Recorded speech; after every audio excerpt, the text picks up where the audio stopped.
Hello everyone, welcome back to my channel. জায়গাটা নিশ্চয়ই দেখে তোমরা বুঝতে পেরে গেছো আমরা কোথায় এসেছি। এটা বলার অপেক্ষায় থাকে না। আমরা এসেছি মায়ের কাছে, মায়ের সাথে দেখা করার জন্য। অনেক দিন ধরে ভাবছিলাম আসবো, ঠিক সময় হয়ে উঠছিল না। তো শেষমেশ মানে ওই আর কি, মা না ডাকলে তো আর আসা যায় না। তো শেষমেশ মা আমাদেরকে ডেকেছে আর আমরা এসে হাজির হয়ে গেছি তারাপীঠে। তারাপীঠে এসেই আমরা মায়ের ভোগ খাচ্ছিলাম এক জায়গায় বসে, আর সঙ্গে আমাদের একজন অতিথিও আমাদেরকে জয়েন করেছিল। তারপরে সোজা বেরিয়ে কাকাতুয়া থেকে প্যারা কিনেই আমরা চলে গেছিলাম স্টেশনে। আমাদের বোলপুরের জন্য ট্রেন ছিল, আর বোলপুরে আমরা উঠেছিলাম ক্লাব হাউস হোটেলে। এই হচ্ছে আমাদের রুম, এটা হচ্ছে আমাদের লিভিং রুম,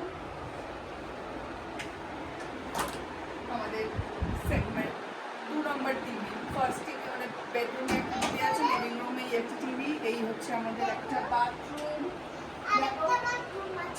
এটা ছোট। আর এদিকে হচ্ছে একটা ওয়ার্ডরোব। এইটা হচ্ছে আমাদের রুম, বেডরুম। আর বেডরুমের এখানটাতে হচ্ছে আরেকটা ওয়ার্ডরোব। এখানটাতে হচ্ছে আমাদের ফ্রিজ, যেখানটাতে আমরা তারাপীঠ থেকে আনা মিষ্টি টিষ্টি রেখেছি আপাতত। এই হচ্ছে আমাদের বেড, আমাদের আরেকটা টিভি। আর এই হচ্ছে আমাদের মেন বাথরুম।